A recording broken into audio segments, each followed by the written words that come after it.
안녕하세요. 오늘도 사연 살롱을 찾아주셔서 감사합니다.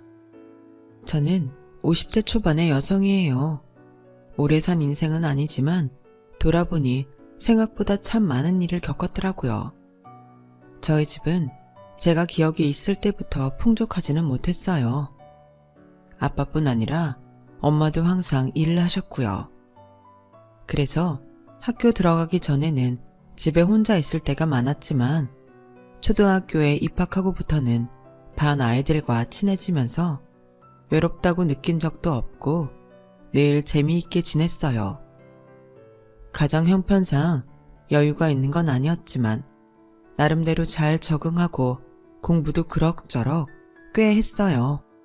그러다가 제가 중학생 때 아빠가 일하는 도중 다치셨다가 회복하지 못하고 돌아가시게 됐어요. 엄마는 일하다가 늦게 연락을 받아서 아빠가 돌아가시는 것도 못 보셨고 학교 끝나고 집에 왔던 제가 먼저 병원에 가서 아빠의 마지막을 지켜야 했죠. 사춘기가 시작돼서 예민했던 저한테는 그때의 일이 오랫동안 충격적인 사건으로 남게 되었어요. 아빠의 빈소가 차려지고 3일장을 치르는 동안 저는 그제야 전에는 몰랐던 일들을 알게 됐어요. 에휴, 딱한 사람. 어쩌다 몹쓸 친구한테 걸려서 보증을 서줬대. 그때부터 고생만 했잖아. 그러게 말이야. 남 좋은 일만 하고 갔잖아. 마누라하고 자식 한 번 편하게 못 해주고 말이야. 아빠는 제가 아주 어릴 적에 친구한테 보증을 서줬다가 그 친구가 빚을 갚지 않고 도망가는 바람에 힘들게 사셨던 거였어요. 저는 장례식에서 사람들이 아빠에 대해 했던 말을 자주 곱씹게 되었어요. 친구를 너무 믿어서 이렇게 됐다는 말들요. 장례식이 모두 끝나고 엄마는 골똘히 생각에 잠겨있는 제가 걱정이 되셨는지 자꾸 괜찮아질 거라고 하셨죠. 소영아, 너무 힘들지? 어린 너한테 엄마가 자꾸 미안한 일만 하게 만드네. 그래도 앞으로는 괜찮아질 거니까 계속 씩씩하게 살아야 돼. 엄마, 내가 쭉 생각해봤는데 아빠는 너무 순진했던 것 같아. 그러니까 친구들한테도 당하기만 했지. 난 그렇게 살지 않을 거야. 저는 친구고 누구고 세상에 속지 않으려면 남들보다 높은 위치에 있거나 돈을 잘 벌어야 한다고 생각했어요. 중학생인 저는 일단 공부부터 잘해서 높은 사람이 되어야겠다고 다짐했어요. 저는 그때부터 하루에 4시간이나 5시간만 자면서 열심히 공부했어요. 우리 소영이가 태어날 때 스님이 아주 복덩이라고 했는데 공부하는 걸 보니 집안을 일으키려나 보다. 진짜 복덩이 많네. 엄마의 말처럼 저는 공부에 집중한 다음부터 성적이 확 올랐어요. 엄마가 동생 뒷바라지도 해야 됐기 때문에 저는 학원보다는 동네 서점에서 산 문제집을 갖고 공부했어요. 저는 스스로 공부하는 법을 조금씩 터득해갔고 점점 공부 계획을 세우고 실천하는 데에 익숙해져 갔죠. 그러자 중학교 졸업할 때에는 상위 10등 안까지 들어갔고 고등학교에 입학하자마자 담임선생님의 관심을 받았어요. 소영이, 너는 조금만 노력하면 서울대도 갈 수 있겠다. 긴장 늦추지 말고 3년 동안 열심히 해봐. 선생님이 그렇게 말씀하시지 않아도 저는 이미 단단히 각오하고 있었어요. 그리고 3년 내내 전교 10등 내 순위를 놓치지 않았고 소위 말하는 명문대학에 좋은 성적으로 합격했어요. 처음 목표했던 서울대는 가지 못했지만 그래도 장학금을 받을 수 있어서 정말 기뻤어요. 엄마도 너무 좋아서 동네 가는 곳마다 떡을 돌리셨어요. 우리 소영이가 땡땡대학에 합격했어요. 과외 한 번도 안 하고 재수도 안 하고 순전히 지 혼자 공부해서 그 어려운 대학에 들어갔다니까요. 아주 효녀예요. 엄마, 너무 그러지 마. 나 좀 창피해. 나 말고도 혼자 공부해서 더 좋은 데 간 애들도 많아. 그런 말 마라. 걔들이 너만큼 힘들었겠니? 우리 딸이 얼마나 어려움 속에서 이루어낸 일인데 엄마는 소영이 네가 너무 장해. 네 덕에 재영이도 잘할 거야. 저는 경영학과에 갔는데 그건 아빠의 영향이 아주 컸어요. 경영이라는 걸 공부하면 아빠처럼 남들한테 속아서 자기와 가족들을 고통에 빠뜨리지 않을 것 같았어요. 대학에 가서 처음에는 과외로 돈 버는 게 너무 재밌었어요. 직접 돈을 벌어 엄마랑 동생에게 주는 게 참 뿌듯했거든요. 저는 과외 알바가 있으면 다 소개시켜 달라고 했고, 그렇게 가르치는 데에만 열중하다 보니 학교 공부에는 소홀해지기 시작했어요. 결국 1학년 때 성적은 기대했던 것보다는 많이 좋지 않았어요. 그래도 돈 버는 게 재미있어서 과외한다고 친구들하고 놀지도 않고 돈도 안 쓰고 살았네요. 그러다가 정신이 번쩍 든 게 성적이 나빠지자 과 조교부터 시작해서 교수님들도 저한테 관심을 두지 않더라고요. 전에는 유학 갈 거냐 대학원 갈 거냐 묻기도 하고 좋은 알바자리가 있으면 이야기도 해줬는데 전혀 그러지 않았어요. 또 한 선배가 성적 때문에 가고 싶은 회사에 못 갔다고 한탄을 하며 후회하는 걸 봤던 게 제일 쇼크였어요. 그제서야 저는 이게 아니구나. 평생 20살로 있는 것도 아닌데 몇 년 후를 위해서라도 이래서는 안 되겠다고 생각했어요. 그게 2학년 1학기 때였어요. 그때부터 정신을 바짝 차리고 강의에 꼬박꼬박 들어갔어요. 강의 내용도 꼼꼼하게 전부 필기했고 리포트도 미리미리 써놨어요. 알바도 많이 줄여서 3분의 1 정도만 하기로 했고요. 정신 차리고 공부해서 2학년 2학기 때와 3학년 1학기 때 제 성적은 웬만한 회사에 들어갈 수 있을 정도로 만들어 놓았어요. 저는 3학년 2학기 때 미리 들어가고 싶은 회사를 정해 놓았어요. 그 회사에 들어가기 위해 정보 수집도 많이 하고 선배들한테 많은 조언도 듣고 시험 공부도 열심히 했죠. 또 회사에 들어갈 때 필요한 영어 점수를 위해 밤 늦은 시간에 학원에 가서 공부도 했어요. 그 결과 저는 무사히 제가 원했던 회사의 기획팀에 합격했어요. 회사 일은 결코 쉽지 않았고 신입이라고 떠넘겨지는 온갖 잡일에 이러려고 회사에 들어왔나 싶을 때도 있었지만 이 시간만 지나가면 모든 게 수월해질 거라 믿으며 매일 견뎠어요. 그리고 첫 월급이 나오던 날에는 정말 이루 말할 수 없이 뿌듯했어요. 첫 월급을 타던 날, 저는 엄마 동생과 함께 외식을 하고 봉투에 각자 용돈을 넣어 나눠줬어요. 그렇게 기분이 좋을 수 없더라고요. 이게 우리 소영이 사회 나와서 첫 월급이구나. 이 귀한 돈을 어떻게 쓰니? 엄마가 잘 보관할게. 엄마, 그런 말 마. 이걸 써야 누나한테 돈이 또 들어오는 거야. 그래야 엄마도 나도 용돈 계속 받고. 그치 누나? 재영이 말이 맞아 엄마. 엄마 사고 싶은 것도 사고 친구들한테 한턱 쏴. 그렇게 써야 돈이 또 들어온대. 저희 말에 엄마는 눈시울을 붉히며 좋아하셨고 저와 동생도 그 모습에 마음이 찡했어요. 누나, 나도 대학 가면 열심히 해서 장학금 받고 얼른 엄마한테 용돈 드릴 수 있게 할게. 누나한테도 잘할 거야. 고마워 누나.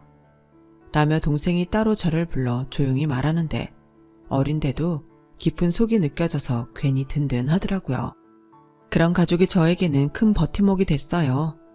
회사 일이 너무 힘들고 인간관계에 지칠 때마다 엄마와 동생을 떠올리면 버틸 수 있더라고요. 그렇게 하면서 3년의 시간이 흘렀고 저는 대리가 됐어요.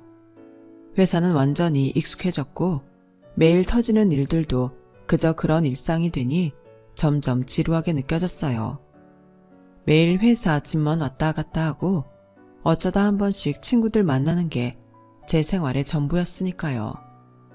저는 해외 파견을 요청할 생각으로 영어 공부를 시작했어요. 그러면 뭔가 달라질까 싶어서였죠. 저는 그때부터 매일 퇴근 후 회사 근처에 있는 스터디 카페를 다녔어요. 그리고 저처럼 거의 매일 와서 공부하는 남자를 보게 됐어요. 커피나 과자를 가지러 갈 때마다 마주쳐서 자꾸 눈길이 갔는데 어느 날부터인가는 아예 카페 매니저 자리에 앉아 있더라고요. 그래서 스터디 카페 직원인 걸 알았죠. 하루는 제가 일찍 가서 예약한 방이 비기를 기다리고 있을 때였어요. 그 사람이 저에게 커피를 건네더라고요. 오늘은 빨리 오셨네요. 이거 먼저 드시면서 기다리세요. 네, 거래처로 외근 나갔다가 회사 안 들리고 바로 왔어요. 저도 그냥 일반 회사 들어갔으면 이렇게 외근도 가고 내가 돈 벌면서 하고 싶은 공부도 했겠죠. 부럽네요. 제가 괜한 말을 해서 불편하게 해드렸나 봐요. 아니에요. 부러워서 그러죠. 저는 7급 공무원 준비한다고 몇 년째 이러고 있거든요. 어머니가 원하시는 일이기도 해서요. 저도 7급 달고 싶은 욕심도 있고요. 공시생들 있는 데서 계속 공부했었는데 답답하기도 하고 환경을 바꿔보고 싶어서 여기로 바꿨어요. 그랬더니 여기 사장님이 돈을 안 받는 대신 관리도 해달라고 하시네요. 라며 수줍음도 눕는데 순수해 보이기도 했고 안 됐다는 생각도 들었어요. 저도 취업 때문에 공부해봤기 때문에 절실함을 알 수 있었죠. 그렇게 말을 나누게 된 저와 남자는 점점 속을 터놓게 되었고 어느새 스스럼 없는 사이가 되어가고 있었어요. 처음에 한 달만 스터디 카페를 이용하려고 했던 저는 한 달이 끝나고서 6개월치 이용권을 끊었어요. 내 이야기를 할 수 있는 사람이 있어서인지 거기 가는 게 편했고 집이나 회사에서 공부하는 것보다 집중도 잘 됐거든요. 또 그 사람이 매니저 일을 하면서 열심히 공부하는 걸 보면 저도 자극을 받아 더 열심히 하게 됐고요. 언젠가부터 저는 남자한테 좋은 인상을 주고 싶어서 방을 이용하는 시간이 끝나면 자유이용석으로 옮겨서 공부를 더 하다가 가곤 했어요. 그랬더니 그 남자가 제 열정이 남다르다고 추켜 세우더라고요. 소영 씨는 공부에 진심인 것 같아요. 웬만한 회사원들은 어느 정도 하다 말거든요. 아무리 해외 지원의 목표라도 이렇게 열심히 하시는 분은 처음 본 것 같아요. 그렇지도 않아요.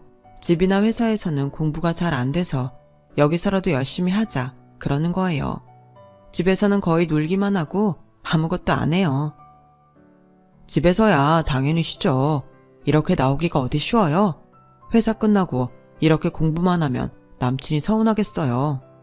그게 저 남자친구 없어요. 저는 지금 남자친구보다는 제 일이 더 중요해서요.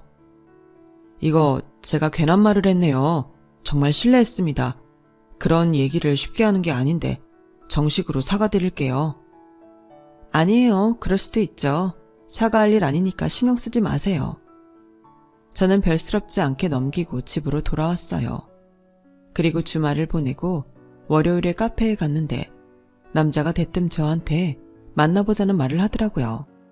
솔직히 저 소영 씨한테 관심이 있어서 남친이 있는지 떠본 거예요. 없다고 하니까 잘됐다 싶기도 하고. 물론 공부에 방해되지 않게 할게요. 저도 공부해야 되잖아요. 그 정도 예의는 지킬 겁니다. 우리 한번 사귀어봐요. 라는 그의 직선적인 말에 저도 모르게 알겠다고 했어요. 그동안 엄마와 동생 그리고 회사 일밖에 몰랐던 제게 스터디 카페는 다른 세상과도 같았고 그 남자도 신선하게 느껴졌어요. 또 이런 고백을 받아본 적도 없었고요. 그리고 알게 모르게 저 자신도 남자한테 끌리고 있었던 걸 부인할 수 없었다고나 할까요? 그렇게 만남을 시작한 저와 남자는 1년 넘게 사귀게 되었어요. 저는 회사 내부 평가와 영어 시험에서 좋은 성적을 받았지만 남자는 공무원 시험에 또 떨어지고 말았어요. 엄마는 제가 공시생과 만난다는 것을 알고 계셨어요. 3개월 전쯤 어쩔 수 없이 말씀드렸거든요. 제가 전과 다르게 자꾸 주말에도 나가고 매일 늦게 들어오니 엄마도 어느 정도 눈치채신 것 같아 별 수 없이 남친이 있다고 했었죠. 엄마는 제가 남자한테 꽤 마음이 있다는 걸 알고 계셨어요. 소영아, 기분 나쁘게 생각하지 말고 들어. 네 남자친구가 아직 안정된 직업이 없잖아. 물론 공무원이 되기 위해 준비하고 있다지만 사람 일 어떻게 될지 모르는 거고. 열심히 하면 되겠지. 그래도 난 네 나이도 있는데 결혼 상대는 직업이 있는 사람이 좋을 것 같다. 결혼까지 생각한다면 신중했으면 좋겠어. 엄마, 걱정하는 건 뭔지 나도 알겠어. 근데 나도 취직하기 전에는 그 사람하고 똑같은 처지였잖아. 그 사람 성실하니까 꼭 붙을 거야. 난 믿어주고 옆에 있고 싶어. 네 뜻이 정 그렇다면 어쩔 수 없지. 라며 엄마는 한숨을 푹 쉬었어요. 안 그래도 그 즈음에 남자는 저한테 할 말이 있는지 자꾸 제 눈치를 보더라고요. 그러다가 화이트데이를 앞두고 남자는 자기가 좋은 데 예약했다며 화이트데이에 보자고 했어요. 정말 평소에는 가보고 싶어도 선뜻 못 갈 좋은 레스토랑이더라고요. 화이트데이 날 남자는 레스토랑에서 대뜸 무릎을 꿇더니 소영아, 나랑 결혼해줘. 너만 보면서 살게. 내가 정말 잘할게. 이건 정말 보잘것없이 작은 거지만 공무원 시험 합격하고 나면 진짜 비싼 거 사줄게. 나 비싼 거 바라지 않아. 성재씨 마음이면 충분해. 네가 사치하지 않은 건 알지. 아무리 마음이면 충분하다고 해도 나도 좋은 거 해주고 싶다고. 고마워 성재씨. 나도 성재씨랑 결혼하고 싶어. 그렇게 저와 남자는 결혼 약속을 하고 양쪽 집에 소식을 알렸어요. 남자도 아버지가 일찍 돌아가셔서 어머니만 계셨기에 저희는 다 같이 조촐히 모여서 식사를 한번 하기로 했어요. 이런 제안은 남자 어머니가 먼저 했어요. 남자 어머니는 인상이 차가워 보이기는 했지만 저는 시댁 식구니까 더 그렇게 보이려니 생각했어요. 엄마는 썩 내켜하지는 않으셨지만 제가 좋다고 하니 허락하셨죠. 그렇게 저희는 양쪽 집안 인사를 마치고 그해 가을에 결혼식은 생략하고 결혼 사진만 찍고 신혼을 시작했어요. 아무래도 남자가 공부 중에 있다 보니 제가 하고 싶은 대로 결혼식을 할 수는 없더라고요. 저도 꿈꿔왔던 결혼식이 있었죠. 정말 많은 걸 포기했지만 그래도 좋은 사람하고 만나는 거니 다 좋게 생각하자고 스스로 위로했어요. 저는 남자가 혹시 공무원 시험에 떨어지더라도 안정적인 일을 할 수 있게 해주고 싶었어요. 그래서 마침 괜찮은 보습학원이 나와 있길래 그걸 남편 앞으로 해줬어요. 남자 실력이면 초등학생들 정도는 꽤 모을 수 있을 것 같았거든요. 학원을 인수하고 리모델링하는 건 전부 제가 회사에 들어가면서부터 들었던 적금으로 해결했어요. 개원하는 날 시어머니는 신이 나서 친구들을 초대해 보습학원에서 잔치를 벌였어요. 예, 고맙다. 우리 성재가 처복이 있다더니 정말인가 보다. 이제 내가 한시름 놓겠어. 라며 저한테 인사를 잊지 않으셨어요.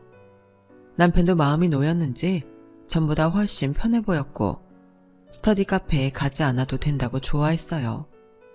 보습학원에 학생은 많지 않았지만 처음이라 그런 건가 생각했어요. 학생들은 방학이면 늘었다가 학기가 시작하면 줄어들기를 반복했지만 그런 대로 유지하며 꾸려나갔어요. 그렇게 2년 정도 지났고 남편은 공무원 시험에 계속 떨어지자 애들을 가르치느라 공부 시간을 뺏기는 것 같다며 조금씩 불평을 하기 시작했어요. 그러던 어느 날 남편이 기분이 좋아서 집에 돌아왔더라고요. 몇 달째 인상이 찌푸려져 다니던 남편이라 다행이다 싶었어요. 오랜만에 대학 선배를 만났는데 자기 사업을 한다고 하더라고. 근데 나보고 회사에 법무지원 쪽으로 와달라고 하네. 꽤 괜찮은 조건으로. 이제야 날 알아보는 사람을 만났네. 속이 다 후련하다. 그럼 당신 공무원 시험 준비 이제 안 해도 되는 거야?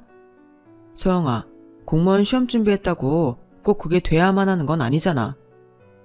물론 그렇지. 그래서 물어보는 거고. 너 이제 네 남편이 얼마나 잘난 사람인지 알게 될 거야. 두고 보라고.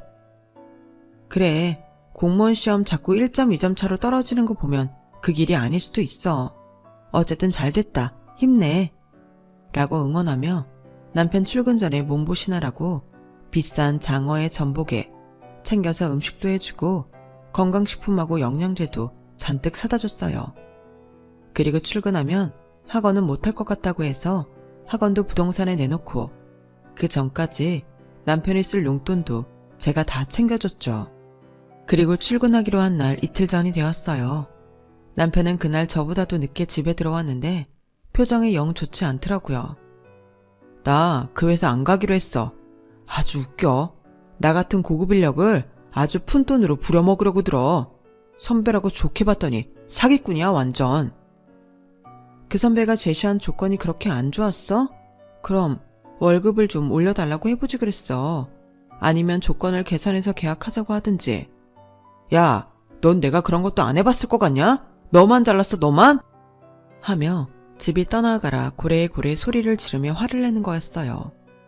그런 남편을 진정시키고 자초지종을 들었는데 선배는 남편이 법대도 나오고 그동안 공무원 시험 준비도 했으니 어느 정도 할 수 있는 일들이 있다고 생각했는데 남편이 실무에 약한 모습을 보인 것 같더라고요. 선배라고 사람 가지고 노는 것도 아니고 뭐야? 지가 평생 잘 나갈 줄 아나? 어디 얼마나 잘 되나 두고 보자. 이렇게 된 거 그냥 잊어버려야지 어쩌겠어. 그럼 보습하고 내놓았던 거 취소하고 다시 하자. 내가 할 수 있는 걸 하다 보면 또 좋은 기회가 생길 거야. 야, 넌 이 상황에 나보고 그 거지 같은 학원을 다시 하라는 거야. 아주 사람을 가만 놔두질 않는구만. 네가 이러니까 내가 되는 일이 없는 거야. 아주 내가 돈 한 푼이라도 못 벌어올까봐 전전긍긍하기만 하지. 언제 한번 길을 제대로 살려주길 했냐고. 이게 무슨 뒷바라지야. 그런 뜻이 아니고 다시 마음을 가다듬자는 거잖아. 왜 자꾸 사람 하는 말을 꼬아서 들어? 그리고 내가 뒷바라지를 안 했다고? 당신 회사 갈 때까지 몸 수술이라고 했던 건 안 보여? 당신 용돈 꼬박꼬박 챙겨준 건 그런 것도 다 뒷바라지야. 아주 따박따박 한마디도 안 주고 대드는 것 봐. 지가 돈 좀 번다고 사람 얕보는 거지? 진짜 재수없어. 라며 집을 나가버리더군요. 너무 어이가 없고 화도 났지만 얼마나 실망이 되면 그럴까 싶어 어디 있을 건지 알아보려고 연락을 했어요. 하지만 남편은 핸드폰을 꺼놓은 채 저한테 연락 한 번 하질 않았어요. 그날 이후로 남편은 집에 잘 들어오지 않았고 저와의 사이도 점점 멀어졌어요. 제가 아무리 대화를 해보려고 해도 저는 상대도 안 하려고 하니 아무것도 할 수 없더군요. 시어머니는 제가 자기 아들 기죽여서 일이 안 된다며 저에게 막말을 퍼부었어요. 잘난 며느리 들어오면 아들 일이 안 된다더니 그 말이 딱인데 내가 무슨 정신으로 저런 걸 며느리로 들였나 몰라. 너 우리 성재 앞길 막은 거 어떡할 거니? 네가 돈돈거리면서 보습학원 차려 등 떠밀지만 않았어도 우리 성재 벌써 공무원도 합격하고 아주 잘 나갔을 거다. 어떻게 책임질 거야? 내 아들 인생 물어내. 처음 학원을 차려줄 때와는 완전 180도 달라진 태도로 저보고 다 책임지라며 방방 뛰더군요. 2년이 넘게 우리 집뿐만 아니라 시댁 생활비까지 책임지며 단 한 번도 불평한 적 없는 저한테 모든 걸 뒤집어 씌우니 저는 너무 억울해서 오히려 아무 말도 할 수 없었고 그게 병이 돼서 갑상선과 위장이 한꺼번에 나빠져서 더는 회사를 다닐 수 없는 지경이 됐어요. 저는 어쩔 수 없이 퇴사를 해야만 했죠. 그런 저한테 시어머니는 너 다른 일거리라도 찾아봐야 되는 거 아니냐? 성재도 힘든 때인데 이러고 집에서 노닥거리고 있으면 안 되지? 어머니, 지금 제가 몸이 너무 안 좋아서 병원에서도 아무것도 하지 말고 푹 쉬라고 했어요.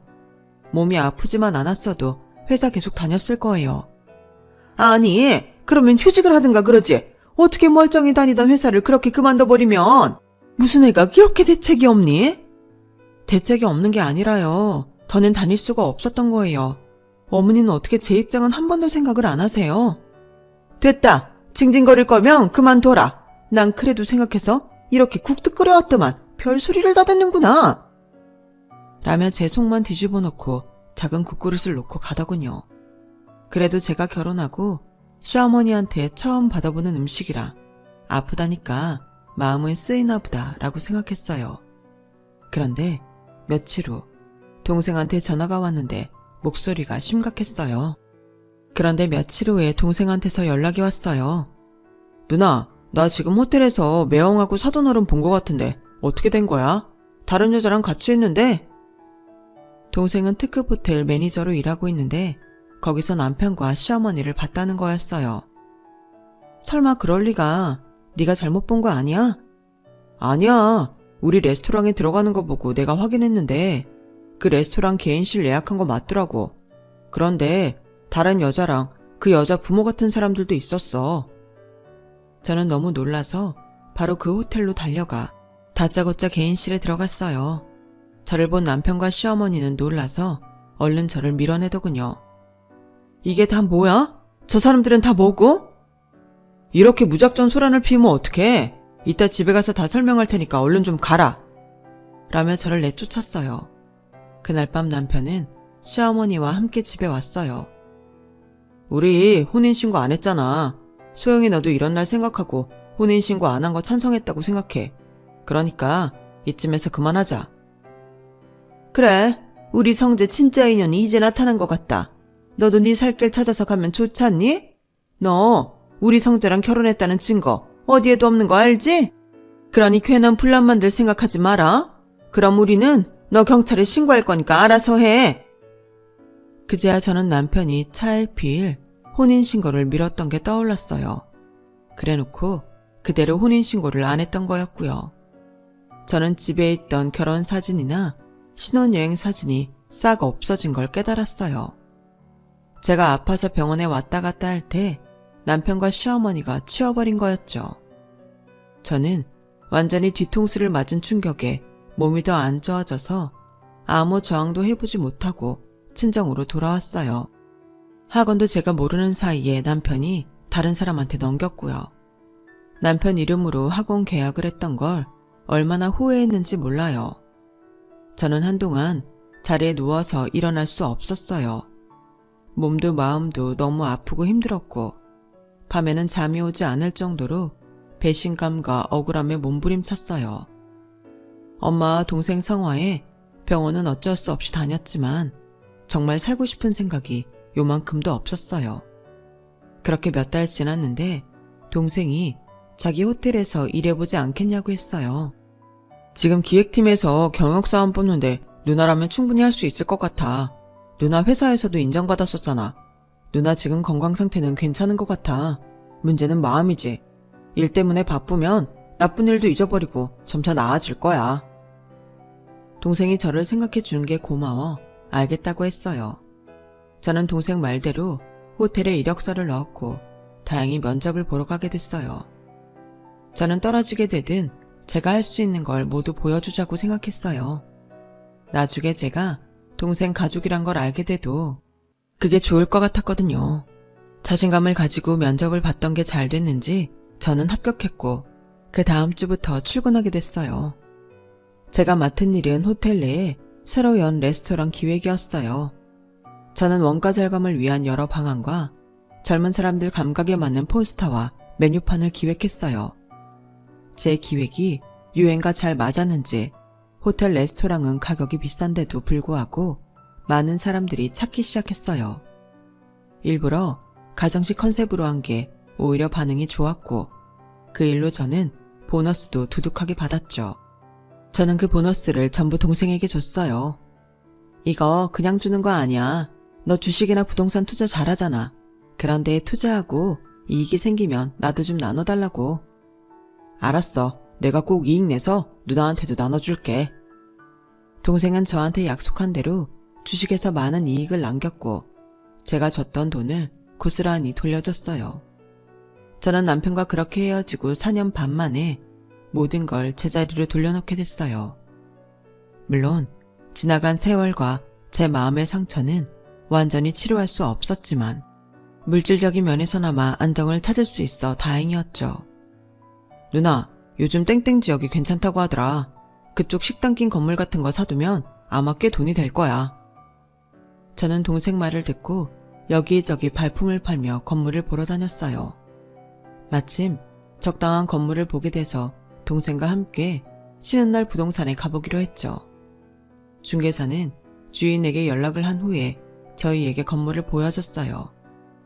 연식이 좀 있어서 낡은 건물이긴 했지만 1층에 있는 식당이 오히려 그런 분위기와 잘 어울려서 장사도 잘 되고 있었고 자리도 괜찮더라고요.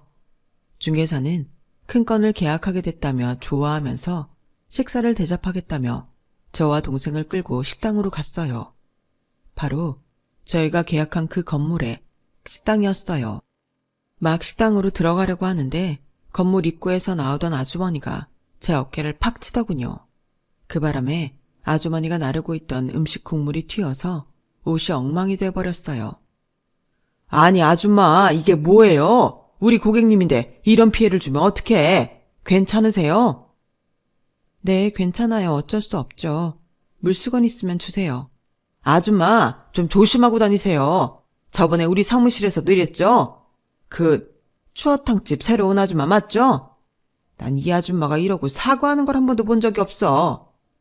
라는데 동생이 그 아줌마를 빤히 보더니 맞죠? 우리 누나 시어머니였던 누나 등쳐 먹은 그 할머니 맞죠? 그 말에 저도 놀라고 그 아줌마도 놀랐어요. 그 아줌마는 정말 전 시어머니였어요. 사람 잘못 봤어요.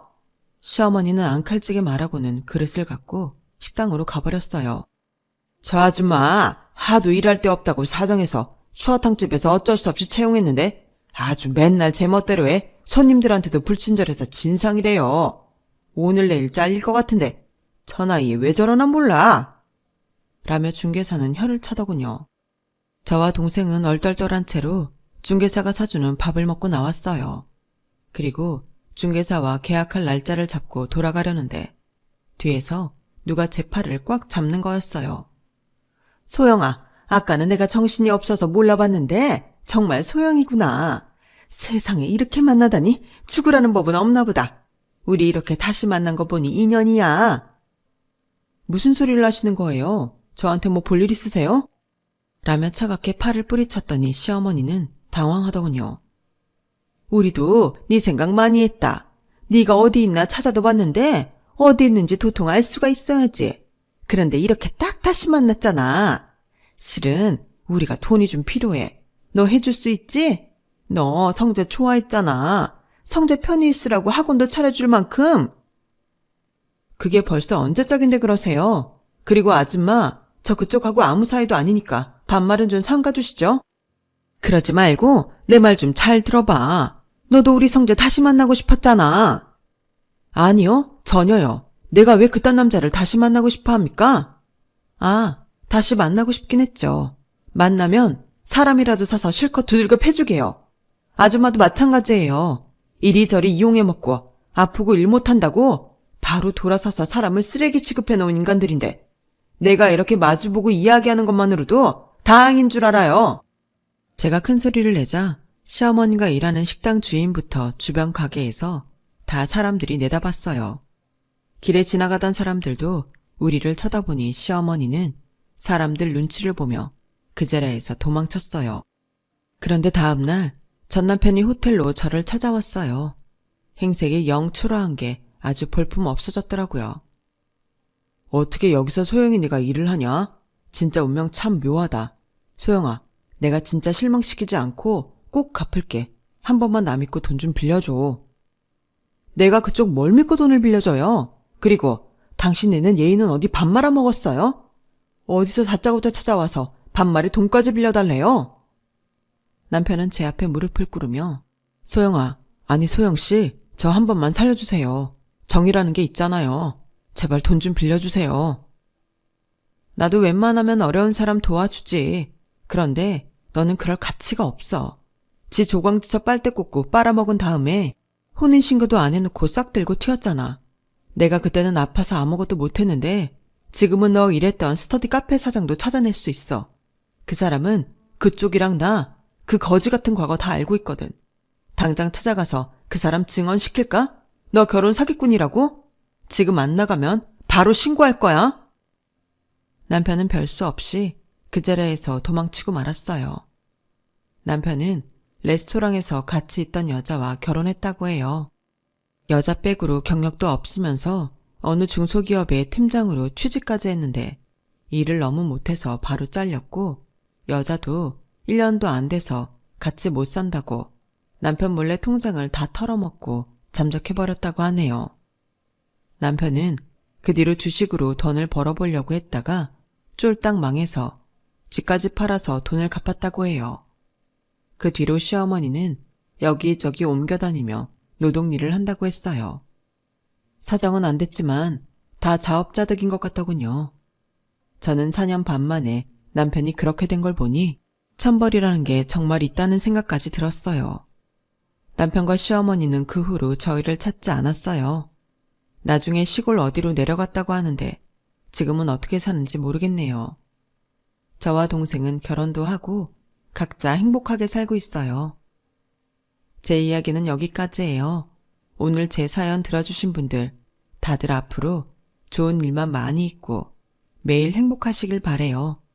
건강하시고 들어주셔서 감사합니다. 여러분, 사연 댓글에 응원과 현명한 조언 부탁드려요. 좋아요와 구독은 저에게 큰 힘이 됩니다.